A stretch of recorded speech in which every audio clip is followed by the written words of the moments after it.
8 years ago, my life took a sharp turn into chaos. It was the night my husband, Tom, discovered my affair with my boss, David. It wasn't a chance discovery. Tom had been growing suspicious for a while. The late nights at the office, the sudden business trips, the distance that had crept into our marriage, it all added up. But nothing could have prepared me for the look on his face when he confronted me with the truth. The affair hadn't been some long-standing love story. It was a series of bad decisions made during a rough patch in our marriage. I had been working at the company for 5 years, and David was charismatic, successful, and seemed to understand my frustrations at home in a way Tom didn't. What started as harmless conversations escalated into something much more. I knew it was wrong, but there was a thrill in the secrecy that I convinced myself was worth the risk. I was wrong. That night, Tom found the emails, explicit, undeniable evidence of my betrayal. I didn't deny it. There was no point. The hurt on his face, the anger, the disbelief, it was all too much to process at once. He left the house immediately and didn't return for 2 days. Those were the longest 2 days of my life. When he finally came back, it was only to pack a bag and leave again, this time for good. For the first few months, everything was a blur. I took a leave of absence from work because I couldn't face David. The thought of walking into that office and pretending everything was normal was impossible. Tom filed for divorce quickly, and I didn't contest it. I had broken our marriage, and there was no undoing the damage. I moved out of our home and into a small apartment across town, the kind of place where no one knew my name. And for the first time in a long time, I preferred it that way. The divorce was finalized 6 months later. We didn't have children, which made the legal process more straightforward, but emotionally, it was as complicated as it could get. Our families had known each other for years, and the fallout affected more than just the two of us. Friends took sides. Some didn't take any side at all, and simply drifted away. The loneliness was suffocating, but I knew I had brought it on myself. Eventually, I went back to work, but not at David's company. I resigned, unable to stand the whispers in the office or the way my colleagues looked at me with either pity or judgment.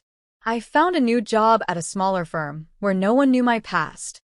It was a fresh start, but the shame and regret still lingered, just beneath the surface. I threw myself into work, hoping it would keep my mind occupied. But there was no escaping the truth. I had lost everything that truly mattered. Over the next couple of years, I tried to piece my life back together. I went to therapy to understand why I had made the choices I did, why I had risked my marriage for something so meaningless. It wasn't just about the affair. It was about the issues that had built up long before David entered the picture. I had to come to terms with the fact that I hadn't communicated my feelings to Tom, hadn't worked with him to fix our problems. Instead, I had taken the easy way out, looking for a solution in all the wrong places. Meanwhile, Tom had moved on, at least from what I heard through mutual friends. He started dating again about a year after the divorce, and eventually met someone serious. Her name was Emily. She was nothing like me, kind, grounded, and genuine. I heard they were happy together, and a part of me was glad he had found someone who could give him the stability I never could. 3 years after the divorce, I ran into Tom at a friend's wedding. It was the first time we had seen each other since everything had happened. We exchanged polite greetings, but there was a distance between us that felt insurmountable. I could still see traces of pain in his eyes, and the guilt came rushing back. I didn't know if he would ever be able to forgive me, or if I could ever forgive myself. As time passed, I continued therapy and focused on rebuilding my life. I joined a support group for people who had experienced infidelity, both as victims and as perpetrators. It was eye-opening to hear stories from others who had gone through similar experiences. It helped me gain a deeper understanding of the impact of my actions. I realized that the affair hadn't just hurt Tom, it had hurt me as well. It had distorted my view of myself and my worth.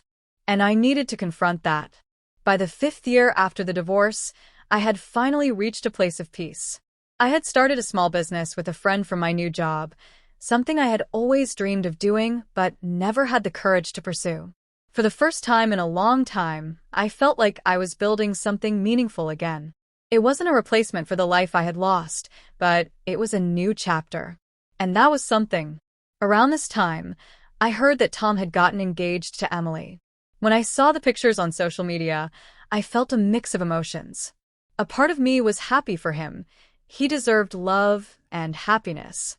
But another part of me felt the weight of what I had lost.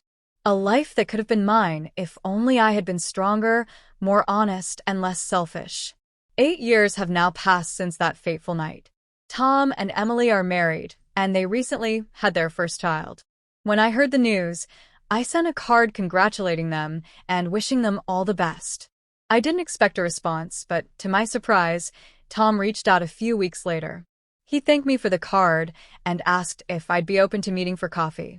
He said there were things he wanted to talk about, not to rekindle anything but for closure. When we met, it felt like seeing an old friend after a long time, but with a strange mix of familiarity and distance. We spoke about our lives, where we had ended up, and how we had changed. Tom told me that while he had been deeply hurt by the affair, he had also come to realize that we had both contributed to the breakdown of our marriage. He had his own regrets about not being more attentive, about not seeing the signs that something was wrong, about taking our relationship for granted. It didn't make my actions any less wrong, but it helped to hear that he no longer viewed me as the villain in the story. He told me he had forgiven me, not for my sake, but for his own peace. It had taken years, but he had realized that holding on to anger wasn't helping him. He had a new life, a new family, and he needed to let go of the past to fully embrace his future. We parted ways with a quiet understanding. There was no dramatic reconciliation, no rekindling of old flames, just the acknowledgement that we had shared a part of our lives, and that chapter had ended. Today, I continue to run my business, which has grown beyond my expectations. I've started dating again, though I'm much more careful and intentional about what I want in a relationship. I know now that true happiness isn't found in fleeting excitement or distractions, but in the quiet, steady work of building a life you can be proud of. The affair was the most painful mistake I ever made, but it taught me more about myself than I ever could have imagined. I'm not the same person I was 8 years ago, and for that I'm grateful. I've learned how to be honest with myself, how to face my flaws, and how to strive for a better version of who I am. The past can't be changed, and I'll always carry the weight of my choices. But as time passes, that weight becomes a little easier to bear. I lost my marriage, but in the process, I found something else, myself. And sometimes, that's the hardest and most valuable discovery of all.